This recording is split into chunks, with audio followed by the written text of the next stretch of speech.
What is going on, everybody? Welcome to Birds of the Round Table. Today, we're breaking down our top takeaway between the Eagles and the Giants. The Eagles move on to the NFC Championship this Sunday, and we're going to, the meat and potatoes of this one, will be breaking down the top matchups to watch between the Eagles and 49ers. Joining me, my man Shane over there at @halfandhalf_TBL.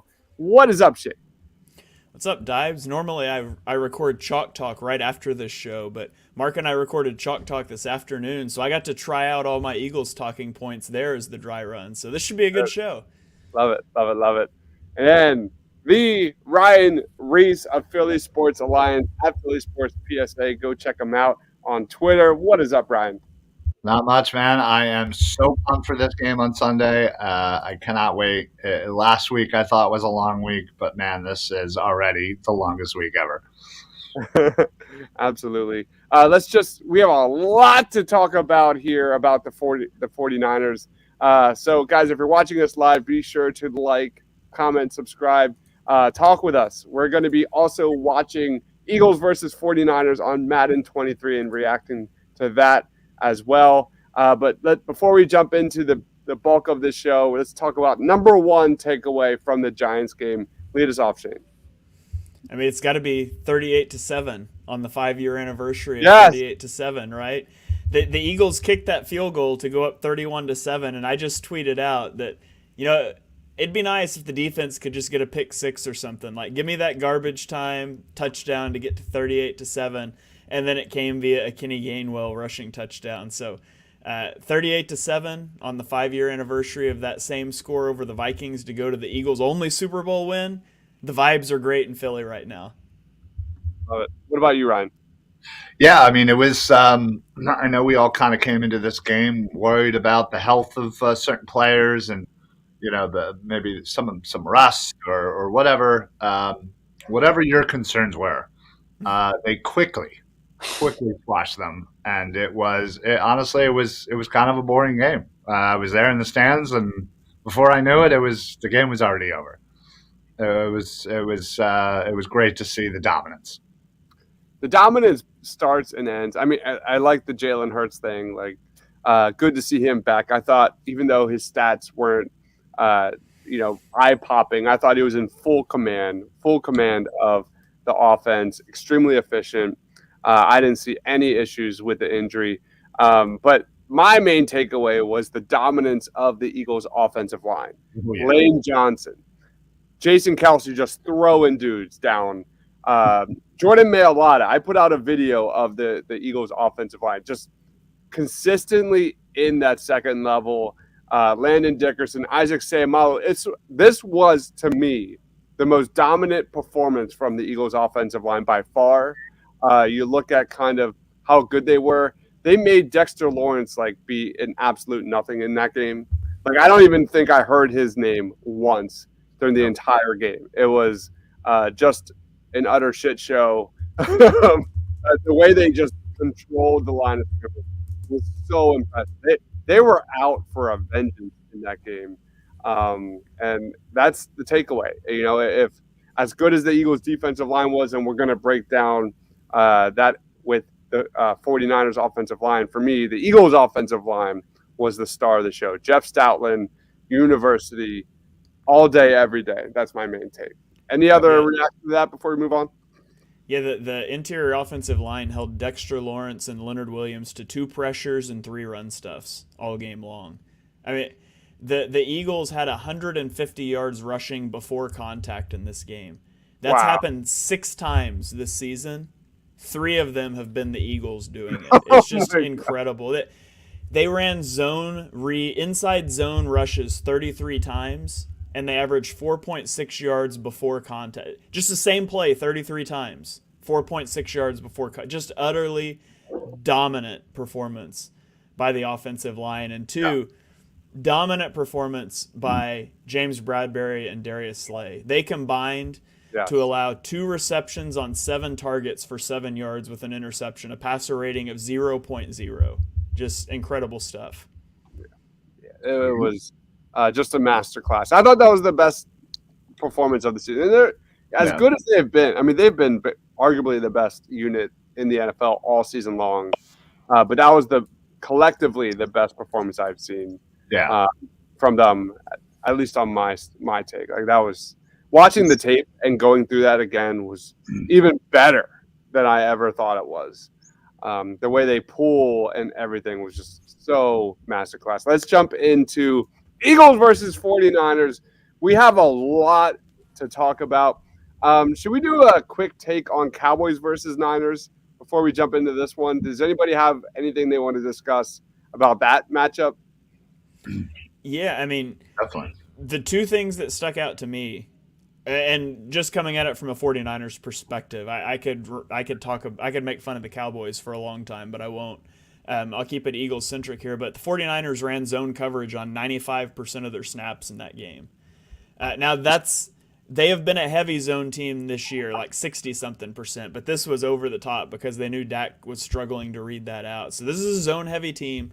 And then I thought Brock Purdy looked bad. He was rattled. When he was pressured in this game, he only completed 33% of his passes. He took a sack on 12.5% of the plays in which he was pressured, and he only had a 12% first down rate. His passer rating dropped from 105 when kept clean to 49 when pressured. And the Cowboys were doing that with Dexter Lawrence. Not Dexter Lawrence, DeMarcus Lawrence. There's too many Lawrences. Right. DeMarcus Lawrence and Micah Parsons. And the Eagles' pass rush is superior in every way to the Cowboys' pass rush. And so, the comparison there, the Eagles are going to be able to tee off on Brock Purdy, I think, and he really struggles when he's pressured. All right. I think the main take of that game, and I don't really watch a lot of 49ers games, but holy shit, that Fred Warner dude is good. The way he just excels, the way he drops back in coverage, that guy's an animal. That is my main take is Fred Warner. I know he's a 2-time All-Pro, but I didn't know he was that good. Guys, he literally lined up as a defensive tackle and covered CeeDee Lamb out of the slot 30 yards vertically up the field. Like, that's just bananas that a linebacker could be mugged up and bail out from over the center and carry that route 30 yards up the seam. Like, it's just unbelievable the player that Fred Warner is in the middle of their defense. He's as elite as it gets. He was targeted 5 times against the Cowboys. He allowed just 2 receptions for 15 yards. So far through the postseason, he's got a passer rating allowed of 50.7. If that's not a modern linebacker, I don't know anything. I mean, he was just everywhere on that football field. And that was my main take, was just Fred Warner. Yeah, he lets them do so many cool things with like their split field coverages. If you've watched like some of my quarters content and stuff out there, typically when you're playing split field coverages against 3 receivers on one side, your offside safety is keying that inside receiver. If he runs vertical, he's got to go take him. The 49ers don't have to do that because they have a linebacker that can carry that up the seam, and it allows them to be so creative in how they want to handle trips, how they want to handle bunches, how they want to handle empty.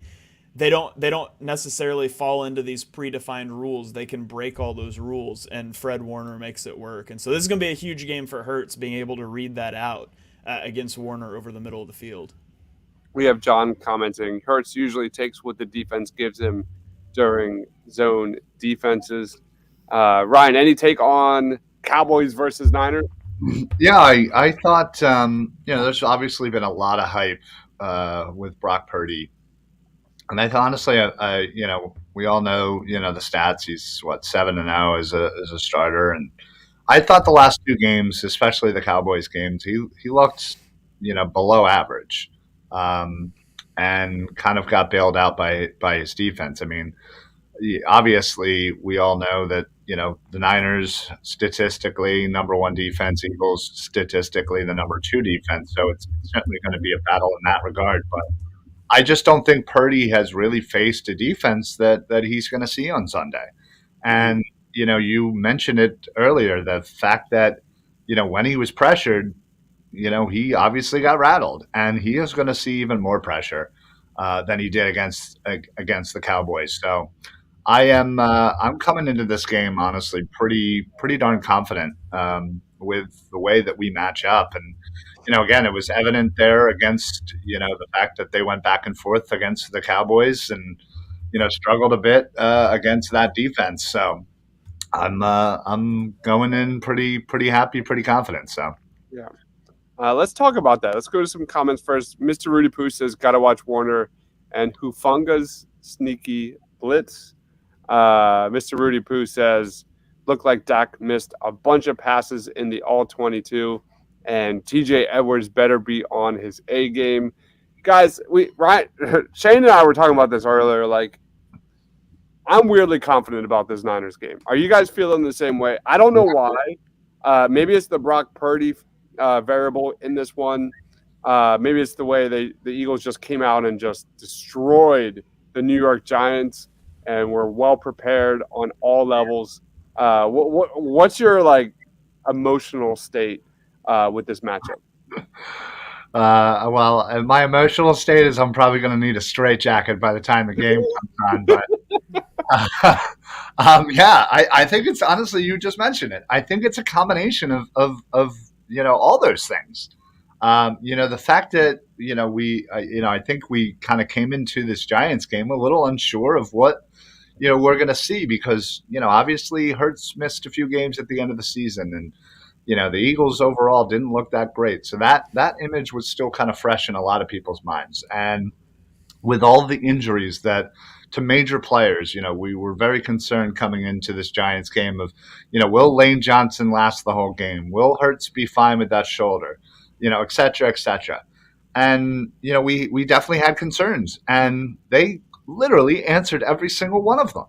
And you couldn't come out of that Giants game going like, oh boy, I wonder. No, it was just from the jump. It was domination, all phases. They looked great. They executed great. The game plan was great. Everybody looked great. Everybody came out healthy. There's an outside shot that we might get Maddox back. And then you look at the other thing with Purdy not looking all that great, struggling against the Cowboys, back and forth kind of game.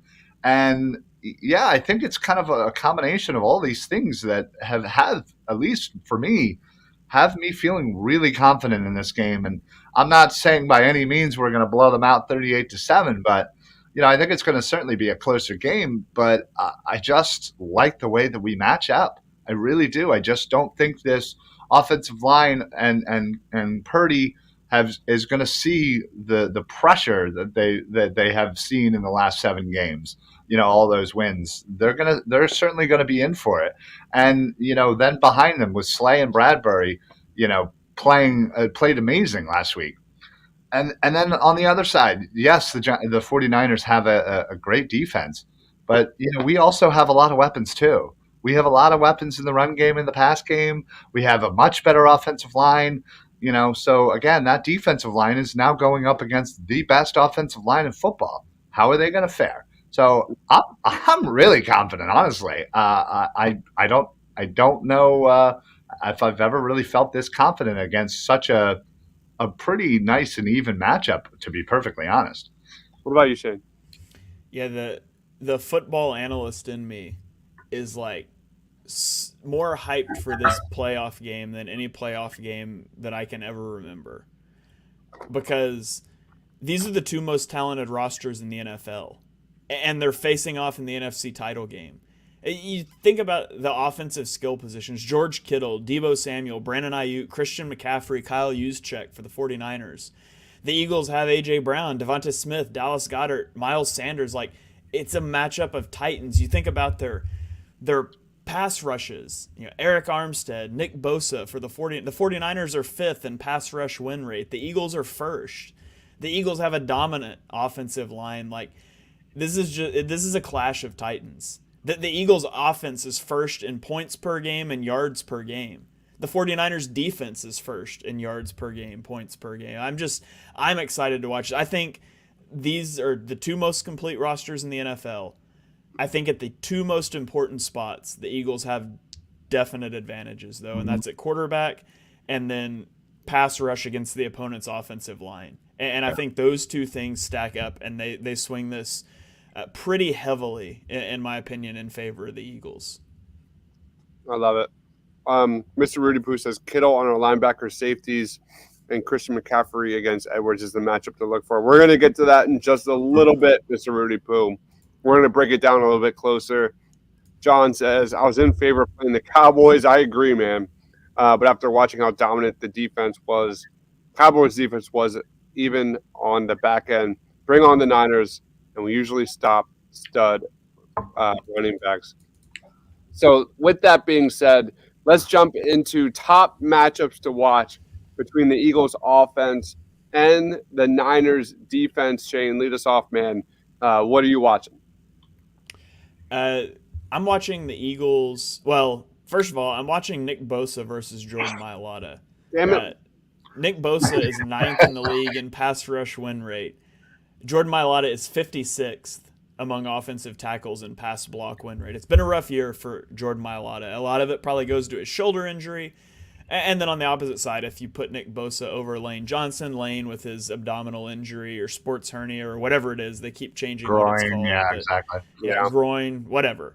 That's a big matchup. How are the Eagles going to block that up? And then how's the Eagles running game going to go? The Eagles run 11 personnel inside zone more than anybody in the league. The 49ers allow 3.2 yards per carry to inside zone. So they're stout against the run up the middle. How are the Eagles going to be able to get that going? I think your RPO game and your zone read game is going to be really hard to pull off with Fred Warner out there. And so it's going to have to be, I think, a more traditional drop back passing game for the Eagles. And it's going to be a big deal because they love to mug up gaps and then bail guys out. And they can even bail Warner out from defensive tackle all the way up the seam. So it's going to be a big game for Hurts having to process those things post-snap quickly and make the right reads. Yep. Quentin's in the house. What's going on, Quentin? Says, he or me is making the rookie look like a rookie. I want to get up a couple scores early and make the Niners one-dimensional. Love that 100%, Quentin. What about you, Ryan? As Shane just steals. Yeah, right. So, of course, you had to give Shane. Don't let me go first. Yeah. I blame you, Dives. You gave him the first crack. So obviously, yes. Bosa is, well, again, they do have a really, really good front seven. As far as, when you're looking at like sack numbers, there's obviously a huge gap between Bosa, who ended up with like 19, 18 and a half, and then the second guy who had, I think it was Armstead, who maybe had like 5. So Bosa's obviously, the main concern, I would say, outside of, somebody like Fred Warner. But yeah, I again, that's certainly something I'm going to be keeping an eye on. I also, again, speaking of the linebackers, not only is Fred Warner just amazing, I'm really a fan of Greenlaw as well.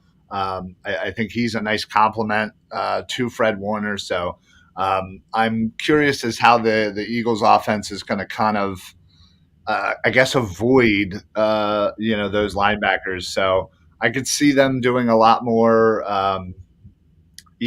passes out to the wide receivers, a little less of the RPO, a little less of the screen game, the short pass kind of thing. So, I just think, and I forget who said it earlier, is Hurts really does a decent job of kind of taking what he gets when it comes to zone.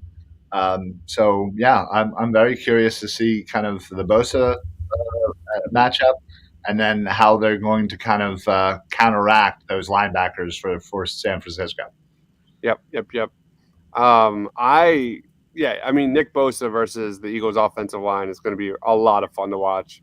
How about Jalen Hurts versus Fred Warner? That's definitely a major matchup.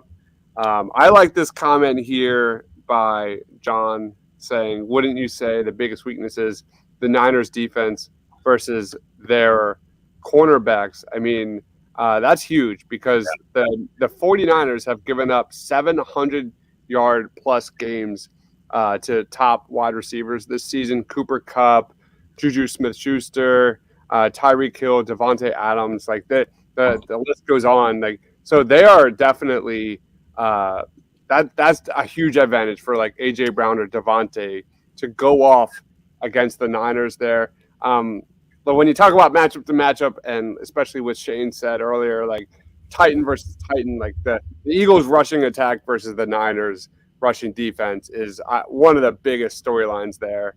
That's going to be a lot of fun to watch. Miles Sanders versus the Niners run defense. The Niners gave up 77.7 yards per game on the ground, second best in the NFL, 3.4 yards per attempt. And you look at the Eagles, just dominant when it comes to establishing the run. So that's going to be a lot of fun. But at the end of the day, Quinn, I absolutely agree. AJ Brown, Devontae Smith, this definitely bodes well for those guys. Mr. Rudy Poo says the Niners are 21st in pass defense.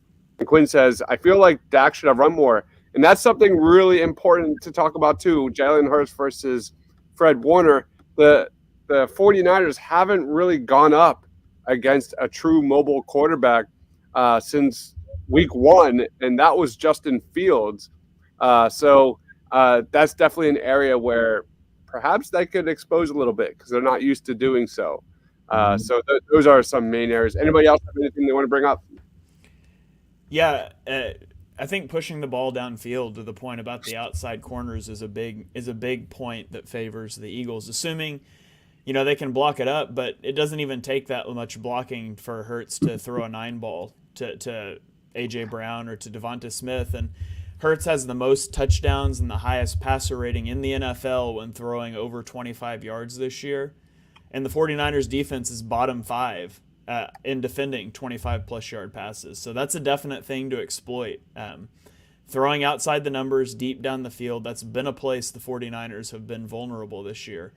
And it's an advantageous matchup. The 49ers don't have the corners to just body up A.J. Brown and Devonta Smith. So I'll be interested to see how they choose, what they choose to do there. Yep. All right. With that being said, let's roll on to Eagles defense versus Niners offense. I'm going to throw it to you, Ryan. Lead us off, man. What's your matchups to watch? Yeah, I think it's simply our front four versus their offensive line.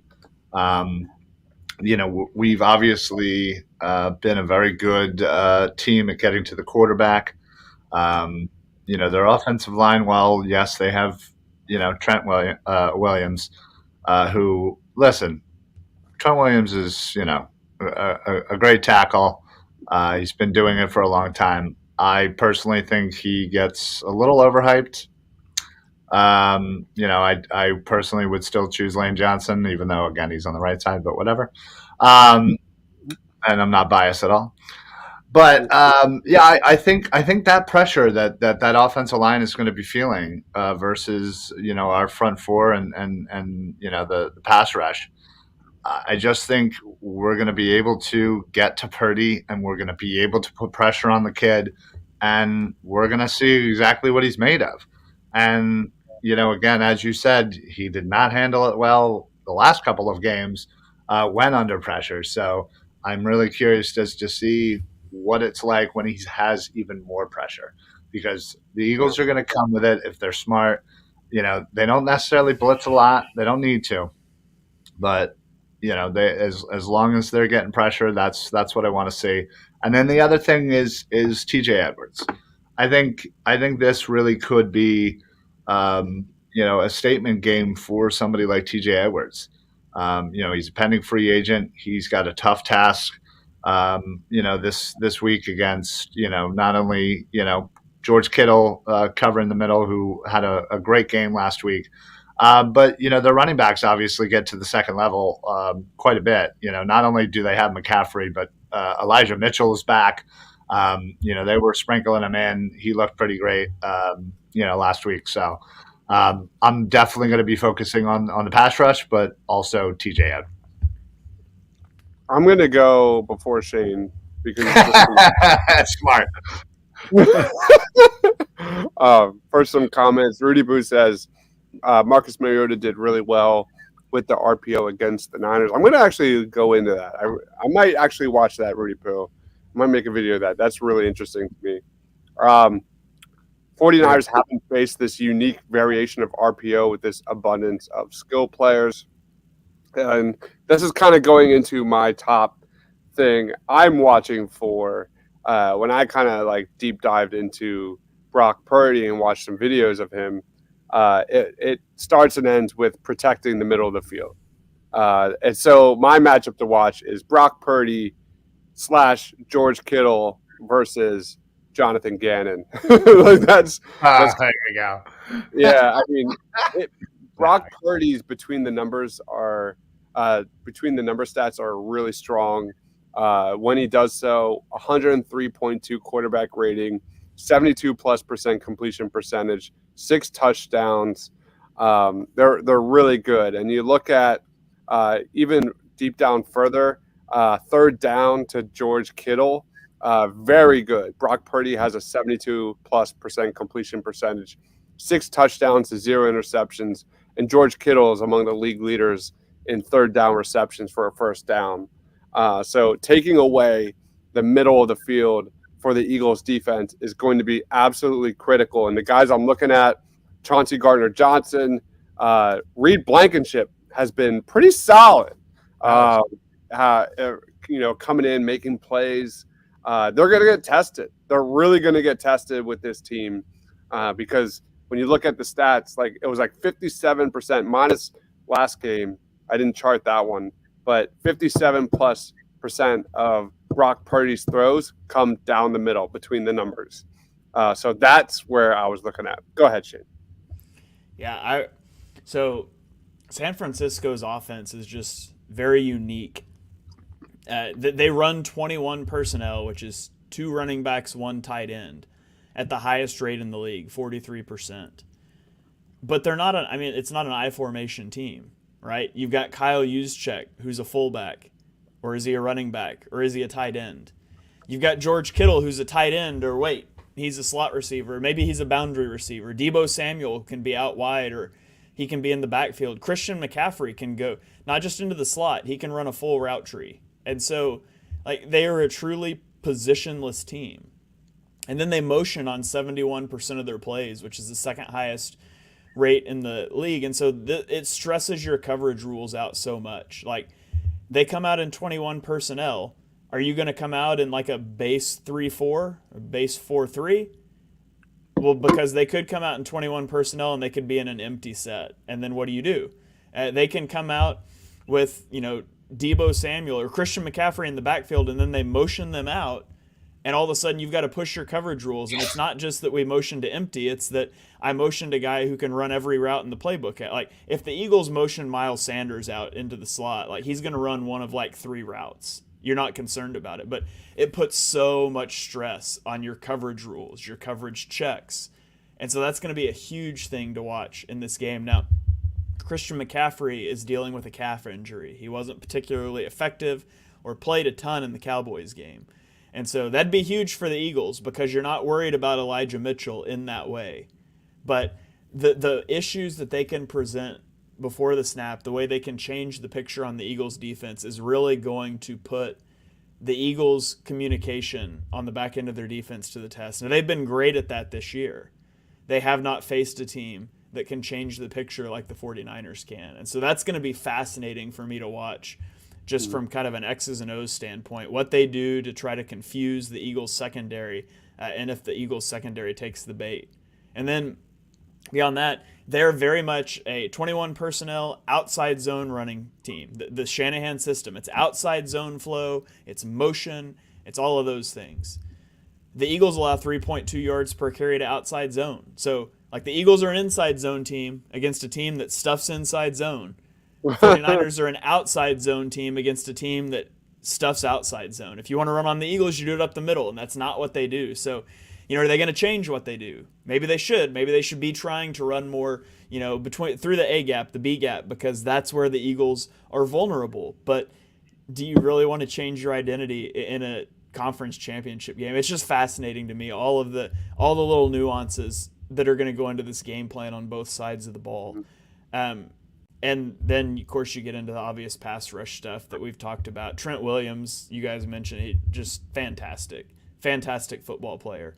Mm-hmm. However, Hassan Reddick rushes off the other side. He's going to be rushing against Mike McGlinchey. And Mike McGlinchey gave up a team high 5 pressures against Dallas, including, I'm sure you've all seen, the photo of him parallel to the ground as Micah Parsons with one hand like threw him out of the way.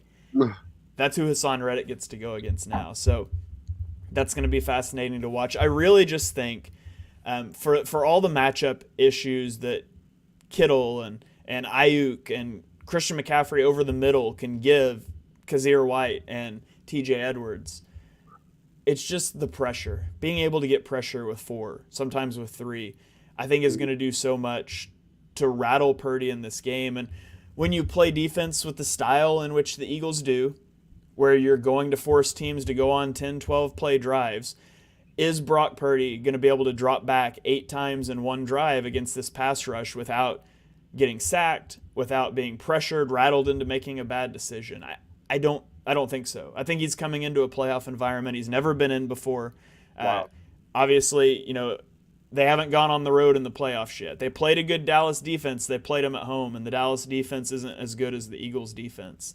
I think Lincoln Financial Field, I think this defense is a whole different ball game. So I think he's going to get rattled. I think the biggest matchup to watch, Niners offense against Eagles defense, goes back to Jalen Hurts in the offense, taking care of the football. Since Purdy became a starter, the 49ers have started 22 drives in opponents' territory. That leads the league. Wow. Second place is only 13. So they've been dealing with tons of short fields because of their defense. So for me, I think the Eagles' defense, it starts with Jalen Hurts and the offense taking care of the football and not giving up short fields. And I think they'll be fine as long as they don't do that.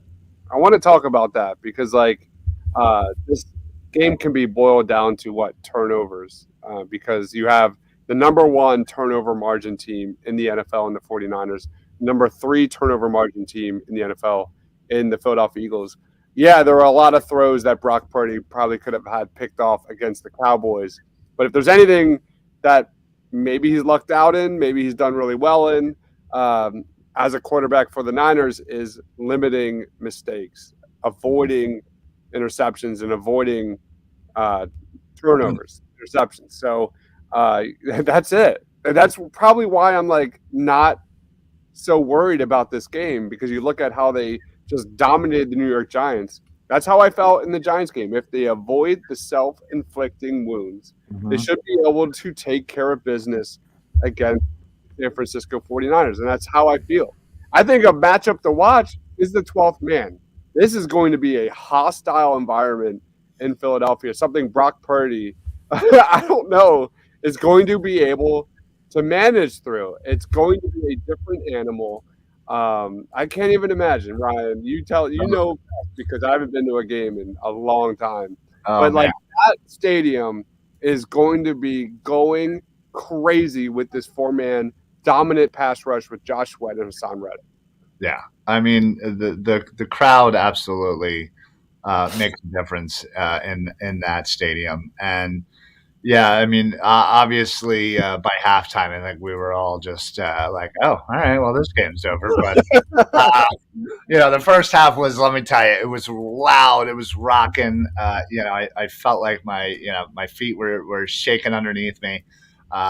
It's a different animal, man. And you give Eagles fans the full tailgate, as I like to call it, where you get the full 7+ hours. It's a recipe for disaster for opponents, for sure. Yep.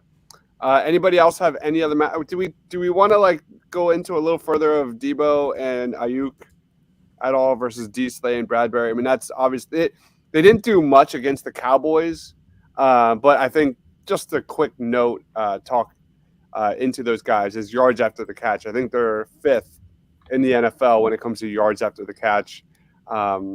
Purdy's kind of good at doing both things. He gets the ball out fast, but he does get good chunks of yards downfield when he needs to. And I don't need to kind of really deep dive into how much Ayuk and Debo can do damage with the ball in space. Yeah, for sure. They're good at pushing the ball downfield, but still getting yards after the catch. They're such a good yards after the catch team. And so rallying and tackling is going to be huge. And early this year, that was a huge problem for the Eagles defense. We haven't talked about it in a while. It hasn't been as big of a problem, but if it's going to pop its head back up, this is probably the game for it. I mean, they've got so many guys that can make you miss. They get plus yards after the catch, and then flipping it over, their defense just loves to hit. I mean, they're aggressive, flying downfield. Like you take that, we might hit that 5-yard RPO slant, and you're going to get a linebacker, a safety. Hufanga's going to come flying downhill to try to take your head off. And so it'll be a war of attrition on both sides of the ball. Like, the 49ers are a hard-nosed football team. They're going to run the defense ragged, and they're going to come downhill and hit you on offense. And so the Eagles are going to have to weather that. The 49ers play a very physical brand of football in the secondary. Not to say that the Eagles, they're very physical in the trenches. Just not really known as a hard-hitting secondary linebacker group for the Eagles, and the 49ers definitely have that. Yeah. Fun fact here, looking at missed tackles, because as good as Ayuk and Debo get into space, the Niners are among tops in the league in fewest missed tackles. They only have 64 missed tackles this season. A little bit of good news for Eagles fans. The Eagles have 68 missed tackles. So they're right there, probably top 10 in the NFL there. So like Ryan Reese said, TJ Edwards, man, Kaiser White, those guys better be flying. Yeah, listen, they're both free agents. You guys want to get paid? Make your money on Sunday. That's all you got to do. You have the game of your life on Sunday. You could write a blank check. Yep. All I'd be thinking if I was TJ Edwards. As the Niners kick a field goal here, the Eagles are up 10-3. 10-3 in Madden with 5 minutes remaining in the fourth quarter. Quick comments, and then we'll go into score predictions and player of the game predictions. And I didn't even mention 175 to 90-yard punt yet. That's true. I've been watching it though. Mr. Rudy Boo calls out Quinn. He did think we were losing big to the New York Giants. That is hilarious. I remember that. I do remember that. John says, funny note with Brock Purdy, turns his back a lot against defenses running to. He did that against the Cowboys. Anybody see that? Like where he turned the wrong angle and it looked really weird. Yeah, really weird, right? Yeah. I don't know. He threw the ball away. He did the smart move. He threw the ball away in the end zone, but it looked awkward. It was very awkward. Let's go to some more comments. In terms of the run, I'm concerned about the pitch and toss plays, forcing our corners to tackle, especially maybe Chauncey Gardner-Johnson. I mean, he's not a great tackler. Maybe they get and target him a little bit. We'll see. Ayuk runs a bunch of long crossers, slants, and comeback routes. And 49ers swarm to the ball. They really do. And Purdy loves to spin off his blind side. That's what it was. Yeah. That's what it was. It was so funky. I've never seen that. Kudos to Purdy for getting the ball out before the pressure got to him, but it was fun. It worked, but I have a feeling that could really come back and bite him pretty bad. Yeah. All right. Let's get into player of the game, final score predictions. Shane, lead us off, man. What happens on Sunday? I get to go first this time? Let me ask you a question. How many points do the Eagles need to score to win this game? Like 20? If the Eagles score 20, they win? Like I can't see that's what the Cowboys needed. Yeah. I mean, I can't see Brock Purdy coming into the link and putting up 20 points. And so to me, if the Eagles score 20, they win this game. In the last 5 games Jalen Hurts has played and tried, we'll discount week 18, the Eagles have scored over 35 points per game. Like, the Eagles' offense is so good. And Brock Purdy is not coming into the link and putting up that kind of points. He's not going to keep up in a shootout. And so the only way this game goes south is if the Eagles' offense turns the ball over, and that's just not something that they do. It's just not. I think the Eagles are going to win this game. I feel very confident that the Eagles are going to win this game, and I'm going to say it'll be something like 27 to 10, 27-13. Like I think it's going to be a hard-fought game. I just don't think that the 49ers offense is going to be able to keep up. Now, crazy things can happen. You can break open a 70-yard screen and put up points that you shouldn't get, but the Eagles' offense or defense has been so good at limiting explosive plays. I just don't think Purdy can go on long drives, sustained drives against this offense. And the running game, like the Eagles have been a lot better against the run, and they're so good against the 49ers bread and butter concept. So I think the Eagles win this game, and I'm not going to say it'll be stress-free, but I do think they win by double digits. Who's your player of the game, man? Sorry, got going there. My player of the game is Hassan Reddick. I think Hassan Reddick went off last week. He's got another favorable matchup against Mike McGlinchey. I think he gets a pair of sacks, and he ends up as player of the game.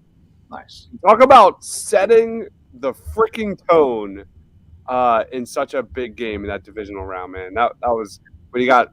I don't think he got the sack, but back-to-back major hurries there on that first drive. And you mentioned that, and every Eagles fan watching that game, the Eagles go down and score. The Giants start chipping away. They move down to the Eagles 35, and every Eagles fan is thinking, "Here we go again." And then what happens? Sack, turnover on downs. Like, that's how this defense is supposed to work. We give up the underneath. We give it up. Eventually, one of our talented pass rushers beasts by your right tackle because he's not very good. And now all of a sudden you're way behind the sticks and you can't dig out of that hole because we don't give up explosive plays. 49ers are going to move the ball. They're going to have a hard time finding the end zone. Yep. Where are the Niners at red zone defense? They're pretty good, correct? I imagine they're pretty. I'm not sure on that. Look it up. While you look it up, I'll throw this one out here too. Okay, a huge edge that they have that we haven't talked about at all, the Eagles, that is coaching, which sounds crazy to say when you're talking about Kyle Shanahan, who has done this with a third-string quarterback. But when you get into in-game management of the clock and of downs and things, Kyle Shanahan is one of the worst in the league. The Eagles are one of the best in terms of aggressiveness, adding win probability based on their fourth down decisions. Kyle Shanahan is a bottom 5 coach in the league in that regard. Well, you watched the Dallas game.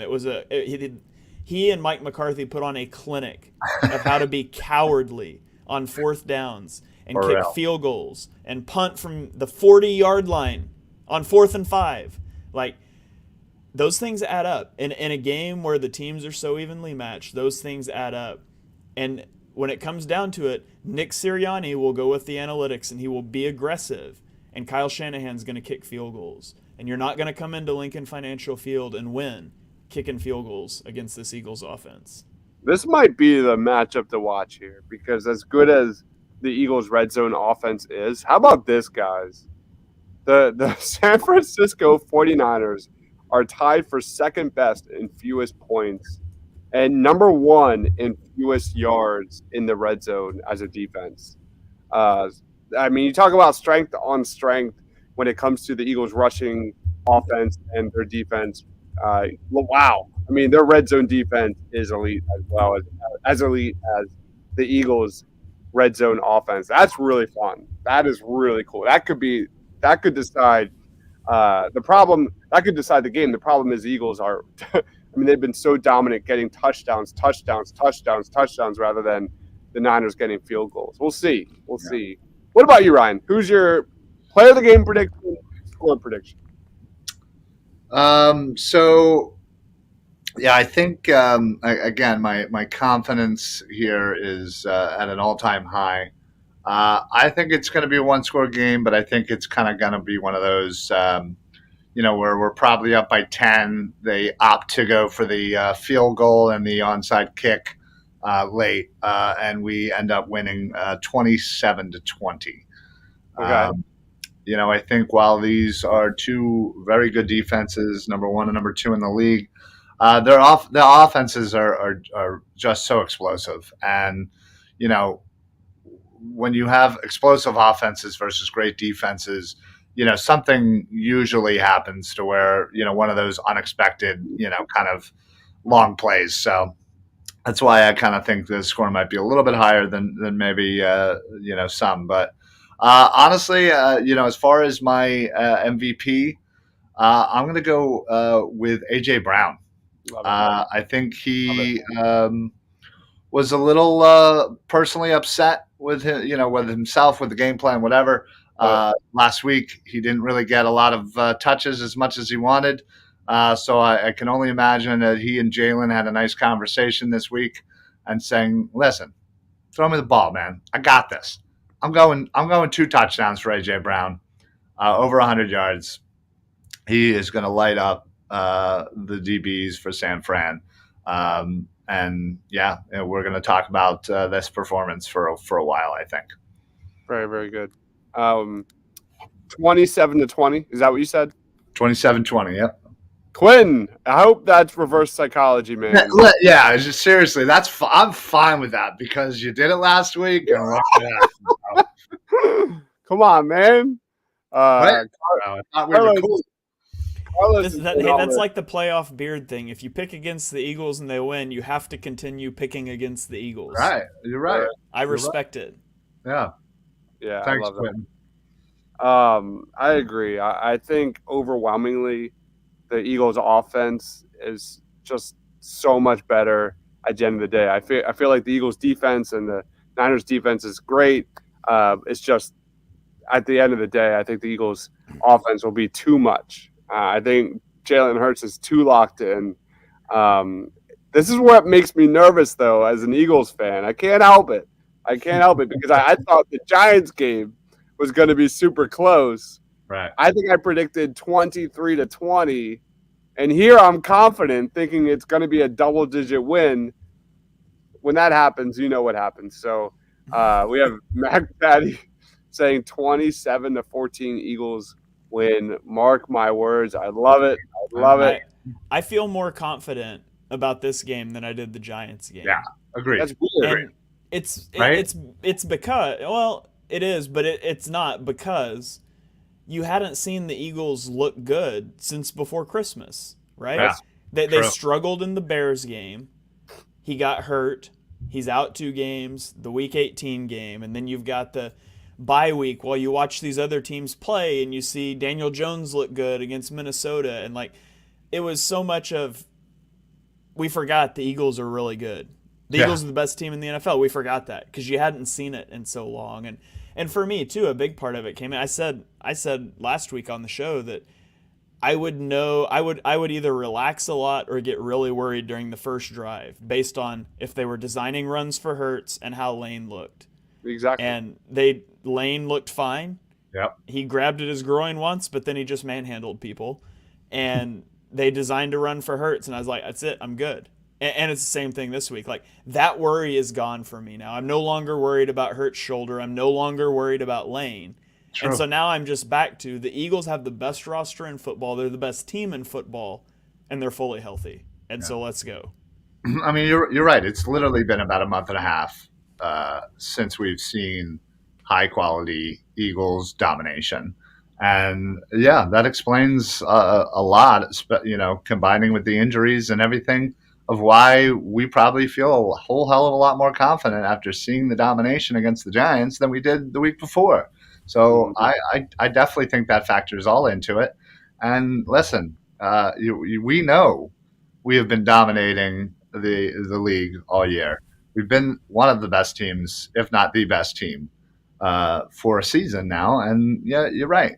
We haven't seen it. We got to see it. Now we're right back. And let's go. Let's get this W. Let's get to the Super Bowl, and then let's wait for the longest 2 weeks of our lives. We've been saying it all year, boys. We've been saying it all year how well prepared this team has been. That Tampa Bay loss in the playoffs was such a gut check with so many of these key veterans on this football team. We said at the jump of the season how they just come out prepared over and over and over again. We saw it against the Giants. I think we're going to see the same thing here against the Niners, especially when my player of the game will be Lane Johnson. And I think this team comes out, especially with their offensive line, and just makes a fucking statement. Makes an absolute statement that we will not be pushed around. And that's the offensive line, just as they dominated the New York Giants, they're going to dominate on Sunday afternoon. And I'm looking at a 31-13 win for the Eagles, where they will not allow Brock Purdy to ruin their magical season. Brock Purdy will not stop the Eagles, and that's what I see. That's what I expect. They're going to get in his face. I honestly see like an early interception, big interception return, maybe even for a touchdown to start the game, and just from the jump, hit this team, go for the jugular, and the Eagles get the W. I am drinking the Kool-Aid tonight, and I never do that, ever. But that's just how I feel. Rudy Poo says, I guess we got our answer. The coaching staff started holding back. Absolutely. We've been talking about that, especially in that last game of the season. That's just the ebb and flows of a long season. The way they played Saturday got my confidence way up for the Birds. I think this is the team we saw when we were rolling. Absolutely. Darius Slay maybe gets that pick. That would be great. As good as James Bradbury. It's almost like it flipped. Like it went from like Darius Slay was here to start the season, and then Bradbury was here. Now it's kind of gone here and Slay here. That would be cool for D Slay to get that moment. Yeah, agree. All right. We finished this. For the record, we barely even talked about it, but I think the Eagles got the W here over the New Orleans, San Francisco 49ers, 13-3. Was that what it was, Shane? I think it was 13-3. Yeah. All right, so there it is. I think the Eagles are going to put a lot more points on the board than that. Let's wrap it up. Ryan Reese, go ahead, man. Time is yours. Yeah, just want to say thanks everybody for listening, following, commenting to this show. We appreciate you guys riding with us all season long, and we'll and I know the two of these guys will be plenty of things to do throughout the year. So we appreciate everybody riding with us here, and hopefully we have a couple more live Madden sims, at least one more to do. Other than that, make sure you give me a follow, Philly Sports PSA. We're on all socials. Best place to check us out, YouTube, of course, but also Facebook. Put on those automatic notifications. That way, whenever we go live, you know about it right away. But not only are you getting all of our shows, you're getting all of the Painted Line shows. So we're all there on Facebook. So appreciate the love and support and the people who reach out on the daily. And listen, if anybody's down for the championship game tailgating, come find us. We're usually in the Wells Fargo lot C, maybe D, depending on if they change things because of the Nova game. But a couple beers on me. We'll hang out. We'll talk. But yeah, reach out and make sure you follow these guys too, because if you want just insane, constant Eagles coverage and all Philly sports, honestly. That's these guys are where to go. So, awesome. Thanks, Ryan. You're up, Shane. All right. I'll echo what Ryan said. It's been a fun season, hanging out here every Tuesday night with you guys, but the season's not over yet. We're going to be back for one more Victory Tuesday, and then a Super Bowl preview the next week, and then another Victory Tuesday. So we got at least 3 of these left. We're not saying goodbyes. We are not saying goodbyes. You guys buckle up. Make sure you're still tuned in here. You can follow me on Twitter at @halfandhalf_TPL. Had the tweet deck loaded up for stuff tomorrow. I'm going to try to get some all 22 content about the 49ers out, kind of previewing that matchup a little bit tomorrow. If, fingers crossed, my kids go to school tomorrow because they have a snow day today, that would help me a lot. We might be getting that snow day tomorrow. So yeah. I've also got a really cool project that I've been working on today that I'm going to unveil on Twitter tomorrow. So you guys be sure and keep it tuned there for that. I'm on YouTube at @ShaneHalfNFL. That's where the all 22 stuff will go about the 49ers, assuming my kids go to school and I get to it tomorrow. But we're going to make that happen. So they're going to school whether it's canceled or not. Is my spirit behind that. So buckle up. Got a lot of content left to come out. A lot of stuff I want to talk about with this game, but I can't wait. I'm so hyped for this game. Love it. All right, hold on. There we go. Now we're back. Anthony Parker says, "Parade, here we come." Yeah, we're not saying goodbyes tonight, man. We're getting this W this weekend and having a Super Bowl party show. Want to say a quick thank you. We've been doing this, like Shane said, every Tuesday night. Thank you to all our regs who comment, join us, man. It's been a hell of a ride, man. What a season! What an epic fucking season! And I agree, Anthony Parker. I think this is just a truly special year on so many different levels. You can find me on Twitter at Mr. Crockpot. You could also find me dominating Ryan Reese on. Come on, man. I'm catching up, man. Last I checked, I was still 48%, bro. Is it? All right. Yeah, I just need a couple more votes to come my way. Last second, buzzer beater. I had to throw it in there. I know. But we do a dueling mocks where we do our 3-round Eagles mock with different themes. Shane, I did a chaos mock, and I traded back not once, not twice, not 3 times, 4 times. And right now, my mock for the Eagles is getting more votes, which I thought I would have lost. I thought I was going to lose to Ryan this week. I mean, you did have double the players drafted, but I feel like I had a pretty nice, solid group of known players. Hell, I had Will Anderson. I had a bunch of known players, and I'm still a little behind, but don't worry. I have all night to create fake YouTube accounts and get those votes in. So don't worry about it. I got it. You can just buy votes like Dibes does. Hey, he's got bot farms in Lithuania. Love it. If you love the NFL draft, I've done position rankings on every single position for the 2023 NFL draft. Those will all be updated after the combine and the pro days. Shorter videos, of course. But yeah, I'm not sure if I'll do a video before the Senior Bowl. I will definitely be doing multiple videos during and throughout the Senior Bowl. Draft stock, who's climbing up, who's falling down, all that kind of stuff. Because there's so much happening right now, especially with the wide receiver, the cornerback, and the running back class. Really, really interesting stuff, as always with those positions. But it's going to be a lot of fun. I was thinking of doing a boomer bust draft ranking video because there's a lot of boomer bust guys in this one. It's kind of a weird draft. That's another show. But expect more Eagles mocks coming. Party on Broad will be this Thursday night with me and Freddie.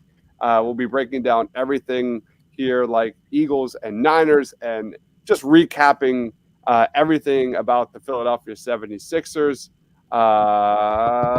That pretty much wraps it up. I can't think of anything else. Go watch The Last of Us. First 2 episodes were dynamite. Yeah. As a huge movie TV nerd, oh my gosh, it's so well done for HBO Max. The second episode blew me away. Yeah. Really, really blew me away. That is my TV movie rec of the week. So follow my man Ryan up there. Go ahead, Ryan. I was just going to say, not to toot our own horn, but, since we did start this show, I mean, just look at how well the Eagles have done. So I'm not saying it's because of us, but I'm not saying it. You're not saying it. So listen, if you want to be a part of, the show that is the reason for the success, jump on board, follow, subscribe. Come on now, share it up. Let's all jump on and ride this wave to the Super Bowl, man. While we're claiming our share of the credit, I just want to throw out there that I was the host when we won 8 straight games, and neither of you guys had a run that was as successful as me as a host. Did I even host before the season, or after the season started? I don't think I did. Let me just say. Didn't you get the spin after the Dallas loss, and you hosted New Orleans game and they lost. You're 0-1 as a host, Ryan. Am I? I don't even remember hosting at all this season. Let me just say, the thought process, since I'm hosting, since I will host until they lose, I got just severely teary-eyed with the concept that I might be hosting a show discussing an Eagles Super Bowl game. That blows my mind. Like, so you want to see me in like full-blown, like, non-analytical, emotional. I can't wait to see it. It's happening because I can't wait to see it. I hope to see it. The last time the Eagles went to a Super Bowl, was the first year I was trying to figure out how to muddle my way through content creation. And I was recording a weekly podcast solo using my phone. And I don't remember what it was, some free podcasting thing that inserted ads every 10 minutes. Blog Talk? Yeah, I don't remember what it was called. It wasn't that, but yeah, that's where I was. That's where I was in 2017. It was the first year I was giving content creation an actual go. And I distinctly remember recording 25-minute podcasts on my phone, just like holding it here and talking like this. Yeah. That's what I did when I first started back in 08. Before I even knew what a podcast was, I was calling in and just did everything on my phone. It was wild. Ryan, we are 100. I know we're like getting way too far in advance here, but we're 100% doing something together on site, like something. Like I don't know what that is, but we'll be doing something. Yeah, let's chip in and get Shane flown out here. Maybe we can rent like an RV or something. You could just drive out. Whatever more cost efficient. We'll figure it out. We'll get it together. We can put it on the viewers. Let's get me there. Yeah, let's do a GoFundMe. GoFundMe. Get Shane to Philly. Get Shane to Philly. Let's go. Hashtag Philly wants Shane. Yeah. Hashtag get Shane to the parade. Oh, let's man. We're doing something. We'll be doing something for sure. That'll be a lot of fun. Yeah. Absolutely. That wraps it up, guys. We went over an hour, well over what we usually do. Thank you, everyone, for commenting and for watching us at Philly Sports Alliance, Edge of Philly Sports, the Painted Lines. Subscribe, hit that like button. I promise you, you won't regret it. Amazing content creators here. For Ryan, for Shane, for myself, we'll catch you next week, Tuesday nights, 8 p.m. East Coast time. Stay awesome, everyone.